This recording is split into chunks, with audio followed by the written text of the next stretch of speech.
মেহেদী হাসান আন্তর্জাতিক সম্পাদক পদপ্রার্থী, দোয়া রাখবেন আপু। দোয়া তো একদমই করবো না, আপু কারণ আপনাদের কারণে আমাদের পরীক্ষা হচ্ছে। দোয়া রাখবেন আপু। আপু মনে কষ্ট নিয়েন না আপু।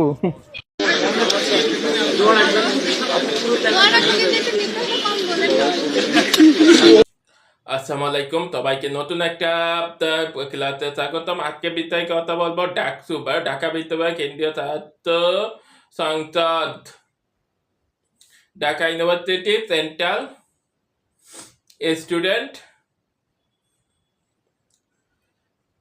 অ্যাসেম্বলি বা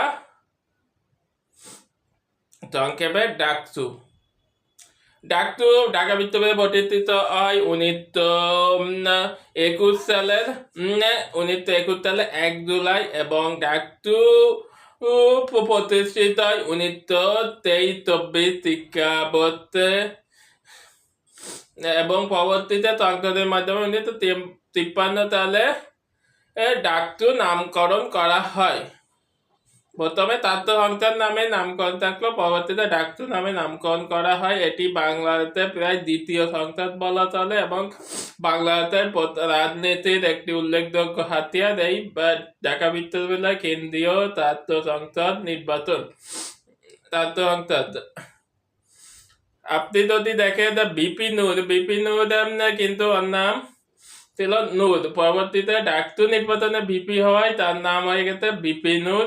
সেখান থেকে তার জনপ্রিয়তা শুরু। আপনি যদি বাংলাদেশের প্রথম পতাকা উত্তোলনকারী মানে লাল সবুজের যে পতাকা, বাংলাদেশে বিভিন্ন সময় বিভিন্ন সম্প্রদায়ের পতাকাতে, কিন্তু স্বাধীন বাংলাদেশ হিসেবে বর্তমানে যেটা আত্মপ্রকাশ করেছে গণপ্রজাতন্ত্রী বা গণপ্রজাতন্ত্রী বাংলাদেশ হিসেবে যেটা আত্মপ্রকাশ করেছে 1971 সালে, তার যে লাল সবুজের পতাকা, সেটা কিন্তু প্রথম উত্তোলন করেন আসামা আব্দুল রব। তিনিও কিন্তু ডাকসু নেতা ছিলেন।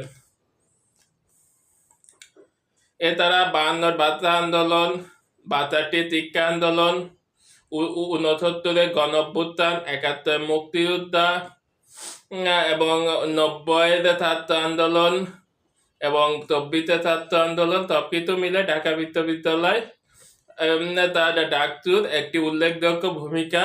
কিন্তু আমরা দেখতে পাই ডাকসুদের তদন্ত সংখ্যাতে 493 জন, 38,493 জন তার ডাকসু তদন্ত আছে, মেম্বার আছে। এটার অবস্থান ঢাকা বিশ্ববিদ্যালয়ের ভিতরে এবং এর দাপ্তরিক ভাষা বাংলা।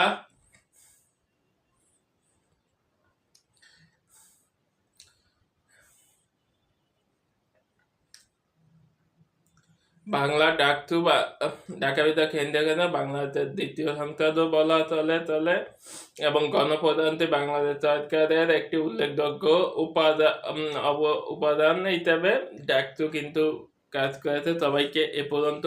পরবর্তীতে ভিডিও দেখার জন্য ধন্যবাদ। আর চ্যানেলটি লাইক, কমেন্ট এবং শেয়ার করে দেবেন। ধন্যবাদ।